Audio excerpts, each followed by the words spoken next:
Imagine the final days of World War II in Europe. It's May 5, 1945, in the rugged Austrian Alps. The Nazi regime is crumbling, Hitler has taken his own life just days earlier, and German forces are capitulating across the continent.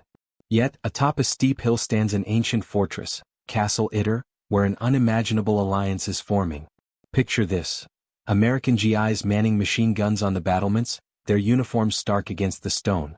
But standing right beside them, rifles in hand, are Wehrmacht soldiers, still in their German army gear, not as enemies but as comrades. Together they're unleashing fire on advancing troops below. And who are those attackers? Not allies but the Waffen-SS, the fanatical elite of the Nazi machine, determined to wipe out everyone inside. With just one American Sherman tank as their heavyweight, this ragtag group of former foes is defending a treasure trove of high-value prisoners, former French leaders whose lives hang in the balance. This isn't some alternate history thriller or a wild Hollywood plot. It's a real event, the only recorded instance in the entire war where US and German troops joined forces against a shared threat. How did bitter enemies end up fighting shoulder to shoulder? What desperate choices led to this surreal standoff? And could this improbable partnership hold the line against overwhelming odds? Stick around as we unravel the forgotten tale of the battle for Castle Itter, a story of unlikely heroism that proves even in war's darkest hour, lines can blur and humanity can prevail. To grasp the chaos unfolding at Castle Itter, we need to step back and understand the fortress's role in the Nazi playbook. Built in the 17th century, this imposing structure in the Tyrolean Alps wasn't your typical grim prison camp. The Germans transformed it into a special detention facility for prominent captives. VIPs they deemed too valuable to execute outright but too dangerous to set free. These weren't ordinary POWs. They were political heavyweights from France, men who had shaped their nation's destiny before the German occupation. Among them was Édouard Daladier, the prime minister who had signed the Munich Agreement in 1938, unwittingly paving the way for Hitler's aggression. Then there was Paul Reynaud, another former prime minister who had fiercely opposed appeasement and rallied against the Nazis until France's fall in 1940.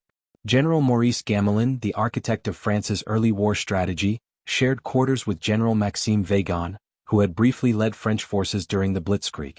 Even Jean Barotra, the charismatic tennis champion known as the Bounding Basque for his Wimbledon victories, was locked away here, not for his athletic prowess but for his resistance activities. These men, once rivals in French politics, now found themselves in a gilded cage, bickering over old grudges while SS guards patrolled the perimeter. The castle offered relative comforts, decent meals, a library, and even occasional outings under heavy watch. But as the Allies closed in during the spring of 1945, the atmosphere shifted from tense captivity to outright peril. By early May, the Third Reich was in its death throes. Allied forces were sweeping through Germany and Austria, liberating camps and accepting mass surrenders. The SS commander at Itter, Sturmbannführer Sebastian Wimmer, sensed the endgame. Reports of American tanks rumbling nearby filled the air, and whispers of Heinrich Himmler's standing orders echoed. No high-profile prisoners should fall into enemy hands alive. Wimmer, a pragmatic opportunist rather than a die-hard ideologue, weighed his options. Executing the VIPs would invite war crimes trials if he were captured, but defying orders could mean facing SS retribution. On May 4, as U.S. scouts probed the area, Wimmer made his move. He abandoned his post, fleeing with most of his guards into the surrounding forests. Suddenly the French prisoners were unguarded but far from safe. The castle sat in a no-man's land, encircled by roving units of the 17th SS Panzergrenadier Division, Gotz von Berlichingen. These were battle-hardened fanatics, notorious for atrocities like the Malmedy massacre during the Battle of the Bulge, where they gunned down American POWs. Surrender wasn't in their vocabulary, they were executing deserters and anyone perceived as weak. If the French tried to flee on foot, they'd be cut down without mercy. Seizing the moment, the prisoners raided the abandoned armory, grabbing rifles, pistols, and whatever ammunition they could find. But these were statesmen and aging generals, not frontline fighters. Daladier was 61, Reynaud 66, and Gamelin pushing 73. They needed reinforcements and fast. Word reached a nearby ally in the most unexpected form. Major Josef Gangl, a Wehrmacht officer stationed in the town of Wurgl, just a few miles away. Gangl was no Nazi loyalist. A decorated veteran of the Eastern Front, he had grown disillusioned with the regime. Secretly aiding the Austrian resistance, he was focused on preserving lives amid the collapse. When a Czech worker from the castle, risking his life on a bicycle through enemy lines, delivered the plea for help, Gangl saw an opportunity to act honorably. He couldn't storm the castle alone. His small unit of about a dozen soldiers lacked the firepower to challenge the SS. But he knew American forces were closing in. In a bold gambit, Gangl hoisted a white flag, climbed into his Kubelwagen jeep, and drove toward the U.S. positions, hoping to broker an alliance. Meanwhile, on the American side, the 12th Armored Division's 23rd Tank Battalion was pushing through the region under the command of Lieutenant General Alexander Patch's 7th Army. Leading a reconnaissance platoon was Captain John C. Jack Lee Jr., a 26-year-old from Norwich, New York, who embodied the archetype of the brash American tanker. With his ever-present cigar, sharp wit, and fearless demeanor, Lee had earned his men's loyalty through grueling campaigns in France and Germany. His Sherman tank, affectionately dubbed Besotten Jenny, after a girlfriend back home, was his pride and joy, up-armored and battle-tested. On May 4th, as Lee's unit secured the town of Kufstein, Gangl's jeep emerged from the mist, white flag waving. Suspicious at first, Lee listened as the major, in halting English, explained the dire situation at Itter. The French VIPs were vital to post-war stability. Their deaths could spark international outrage. Gangl proposed a joint rescue. His men would guide the Americans and fight alongside them. It reeked of a trap, but Lee, ever the risk-taker, sized up the earnest German and decided to roll the dice. "Okay, let's do this," he reportedly said, radioing his superiors for approval. They reluctantly agreed, warning him of the dangers. Lee assembled a compact force. His own Besotten Jenny, another Sherman for support, though it would later turn back due to mechanical issues, a handful of infantrymen from Company B and Gangl's Wehrmacht troops in their truck. This motley convoy, Americans leading, Germans following, snaked up the twisting Alpine roads toward Itter, blasting through SS checkpoints with cannon fire and rifle volleys. Upon arrival, the French prisoners emerged, expecting a full battalion. Instead, they beheld this tiny contingent. "Is this all?" one asked incredulously. Lee, climbing from his turret with a grin, replied, "Lady Luck is with us, we're here to stay." He quickly organized defenses, positioning Besotten Jenny at the main gate, stationing Americans and Germans along the walls, and even arming some French volunteers. As night fell, the unlikely allies shared rations, stories, and a fragile camaraderie, knowing dawn would bring the storm. The stage was set for a desperate last stand, where old hatreds dissolved in the face of a greater evil. But what would happen when the SS launched their assault? As the first light of May 5, 1945, burned away the morning fog around Castle Itter, the defenders braced themselves. Captain Jack Lee stood atop Besotten Jenny's turret, scanning the treeline below. The tank's 76mm cannon was pointed straight down the single narrow road that snaked up the hill, the only practical way for vehicles to approach. On the castle walls, American infantrymen crouched beside Wehrmacht soldiers, their rifles trained on the same threat. Inside the courtyard, former French prime ministers and generals, men who had once commanded armies and nations, now clutched captured German carbines, ready to defend their own lives. The air was thick with the smell of pine, gun oil, and nervous sweat. Everyone knew the numbers were grim.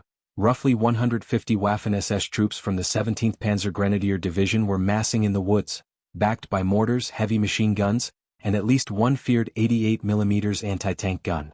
The defenders had one tank, limited ammunition, and a handful of men who, until hours earlier, had been shooting at each other.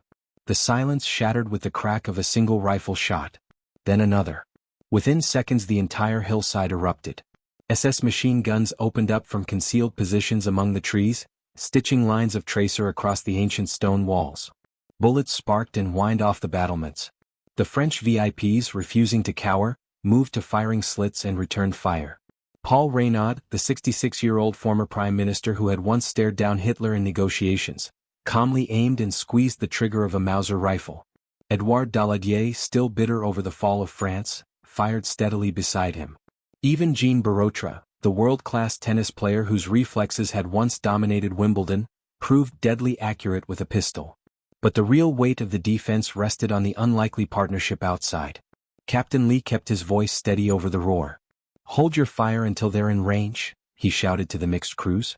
Major Josef Gangl, positioned on the south wall with his small group of Wehrmacht men, relayed the order in German. The Germans obeyed without hesitation. For the first time in years they were fighting not for ideology but for survival, and for something bigger than themselves. Besotten Jenny's gunner waited until the lead SS half-track appeared around the bend. Lee gave the word. The Sherman's cannon boomed. The shell struck the half-track dead center, turning it into a fireball. Cheers rose from the walls, American, German, French, briefly drowning out the gunfire. The SS answered with fury. Mortar rounds began dropping inside the courtyard, blasting chunks of medieval stone into the air. One shell landed close to the main gate, showering the tank with shrapnel. Lee's driver yelled that the tracks were taking hits, but the Sherman still moved. Then came the moment everyone dreaded, the deep, unmistakable bark of an 88mm gun. The high-velocity round screamed up the hill and slammed into Besotten Jenny's front glacis. The impact rocked the tank violently. Flames licked out of the engine deck. "Bail out! Bail out!" Lee ordered. The crew scrambled through hatches, dragging a wounded loader with them. Their only heavy weapon was gone. Now it was rifles, pistols, and a few grenades against a determined enemy closing to within 200 yards. The SS pressed their advantage. Small assault teams darted from cover to cover, trying to flank the castle's weaker eastern wall. Gangl's men spotted the movement first. They poured accurate fire down the slope, forcing the attackers to ground. Gangl himself stood exposed on the parapet, directing his soldiers with calm precision. He saw Paul Reynaud rise to fire from a window, too high, too exposed. A German sniper had already marked the position. Without thinking, Gangl sprinted across the wall, shouting "Down!" in French. He shoved the elderly statesman to safety just as the sniper's bullet arrived. The round struck Gangl square in the chest. He collapsed instantly, blood spreading across his tunic. The major who had risked everything to save strangers died within seconds. His men stared in stunned silence for a heartbeat, then redoubled their fire, rage replacing shock. Inside the castle, word of Gangl's death spread quickly. The French prisoners, who had spent years despising everything German, now mourned a German. Reynaud knelt beside the body, whispering thanks that would never be heard. The defenders were running dangerously low on ammunition. The SS were forming up for a final rush, grenadiers massing behind a stone wall only 50 yards from the gate. Lee moved among his men, slapping shoulders, cracking dark jokes. "They've got to come through that choke point," he said, pointing at the narrow approach. "We stack them like firewood." His calm was infectious. Even the French statesmen, exhausted and powder-blackened, nodded grimly and checked their last clips. The SS launched their assault. Bugles sounded, shrill and desperate. About 80 men rose and charged, screaming, firing from the hip. The defenders answered with everything they had left. American bars chattered. German MP-40s barked. Frenchmen worked bolt-action rifles as fast as age allowed. Bodies tumbled on the slope. The attackers reached within 30 yards of the gate before the weight of fire stopped them cold. But the defenders were spent. Magazines clicked empty. Grenades were gone. Bayonets were fixed.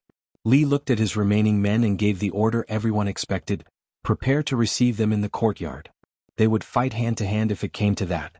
At that exact moment, a low rumble rolled up the valley, not artillery, not tanks, but engines. Many engines. The sound grew louder, drowning out the gunfire. Around the final bend in the road appeared the lead elements of the 142nd Infantry Regiment, Sherman tanks, half-tracks, and hundreds of American soldiers pouring forward. The relief force had finally arrived. The 88mm gun swung toward them. A Sherman answered first. The German crew never got off another round. Machine guns and tank cannons tore into the SS formation. The attackers, suddenly caught between two fires, broke. Men threw down weapons and ran for the trees. Others raised their hands. Within minutes the hillside fell strangely quiet except for the clatter of tracks and the shouts of American infantry sweeping forward. The castle gate swung open. Exhausted defenders stumbled out to meet their countrymen. Captain Lee, face streaked with soot, cigar long since chewed to nothing, looked up at the relief commander and managed a tired grin. "Nice of you to drop by," he said. The French VIPs were escorted to safety. Medics tended the wounded. Gangl's body was gently carried inside. In the courtyard, American soldiers shook hands with the surviving Wehrmacht men, awkwardly at first, then with real warmth. For a few hours the uniforms didn't matter. The battle for Castle Itter was over. A tiny mixed force had held off a determined SS battalion long enough for rescue to arrive. The French leaders lived to see the peace. Captain Jack Lee would later receive the Distinguished Service Cross. But the man most responsible for the victory, a German major who chose humanity over loyalty, lay still on a stretcher, already being remembered as a hero in the very town he had tried to protect. The relief force swept through the shattered SS positions like a tide. Sherman tanks rumbled past the smoking wreckage of the 88mm gun, their machine guns hosing down the last pockets of resistance. Infantry fanned out into the woods, rounding up dazed Waffen-SS men who had thrown down their weapons or simply collapsed from exhaustion and disbelief. The fanatics who had been so eager to slaughter everyone inside the castle now looked small and broken as they were herded into columns with their hands on their heads. For the defenders on the battlements, the sound of American voices shouting orders in English was the sweetest thing they had heard in years. Captain Jack Lee climbed down from the ruined besotten Jenny one last time. His uniform was torn, his face blackened with cordite and soot, but he still carried himself with that same easy confidence. He walked over to the relief commander, a major who had just stepped out of a half-track, and gave a casual salute. "Took you long enough," Lee said, the corner of his mouth twitching into a tired half-smile. The major stared at the scene, the American tank still smoldering at the gate, Wehrmacht soldiers standing beside GIs, French politicians in civilian clothes clutching rifles, and shook his head in astonishment. "What the hell happened here?" he asked. Lee just shrugged. "We had a party. You missed the good part." Medics moved quickly. The handful of wounded, mostly minor shrapnel injuries, were carried down the hill on stretchers. Major Josef Gangl's body was wrapped in a blanket and gently placed in the back of a jeep. No one spoke much as they carried him away. The French prisoners gathered around the spot where he had fallen. Paul Reynaud, eyes red, placed a hand on the blanket and murmured something in French that sounded like both a prayer and an apology. Edouard Daladier stood silently beside him. For men who had spent years blaming Germany for every misfortune that had befallen their country, this moment was impossible to process. A German officer had given his life to save one of them. There were no words large enough to contain what that meant. The surviving Wehrmacht soldiers, about a dozen of Gangl's men, stood together near the gate. They did not try to run or hide. They simply waited. American sergeants approached them warily at first, then offered cigarettes and canteens of water. Hands were shaken. A few awkward jokes were exchanged in broken English and German. One GI handed a German private a chocolate bar. The man looked at it as if it were made of gold. For a few fragile hours the uniforms stopped mattering. They had fought and bled together. That was enough. The French VIPs were loaded into ambulances and staff cars. Jean Barotra, still moving with the easy grace of an athlete half his age, paused to thank Captain Lee personally.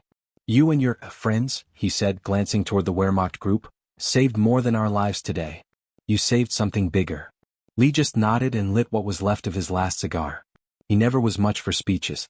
Within days the war in Europe officially ended. The castle prisoners were flown to Paris, where they received heroes' welcomes. Daladier and Reynaud returned to politics, though neither would ever hold the same power again. Barotra resumed his tennis career briefly before moving into sports administration. They all spoke publicly about the battle in the years that followed, carefully, respectfully, always mentioning the German major who changed everything. Captain John Jack Lee received the Distinguished Service Cross for his leadership and extraordinary courage. He went home to New York, opened a small hotel, raised a family, and rarely talked about the war. When he did, he kept it simple. "Weirdest damn thing I ever saw," he would say with a chuckle. "Me and a bunch of krauts fighting side by side against worse krauts. Go figure." He passed away in 1973, still remembered by the men who served under him as the kind of officer you would follow anywhere. Major Josef Gangl was buried with military honors in Wurgl, the town he had tried to protect. Today a street bears his name. A simple plaque near the castle remembers him as the Wehrmacht officer who chose humanity. In Austria he is regarded as a quiet hero of the final days, a man who rejected fanaticism when it mattered most. The battle for Castle Itter remains unique in the entire history of World War II. It is the only documented occasion where American soldiers and German Wehrmacht troops fought as allies against the Waffen-SS. It was never a grand strategic victory, never a turning point in the war. It was something smaller and in its own way more profound. A handful of men from three nations who, in the last hours of the most destructive conflict humanity had ever known, decided that some things were worth dying for, together. When the last echoes of gunfire faded from the Tyrolean hills, what remained was not victory in the usual sense, but a fleeting glimpse of something better. Enemies became brothers, if only for a day. A German major gave his life to save a French prime minister he had never met. An American captain trusted a German officer he had every reason to shoot on sight. and a group of aging politicians proved they could still fight when it counted. In the end, the battle for Castle Itter was not about flags or ideologies. It was about the stubborn, fragile thing called decency that can sometimes survive even the worst of wars. If stories like this move you, if you believe history still has lessons worth hearing, then stay with us. There are more forgotten moments waiting to be told. Hit that subscribe button, leave a comment with your thoughts. Was Gangl a traitor to his country or a hero to something larger? And if you want to see another unbelievable true story from the final weeks of the war, check out the next video in the series. Thanks for watching. We'll see you in the next one.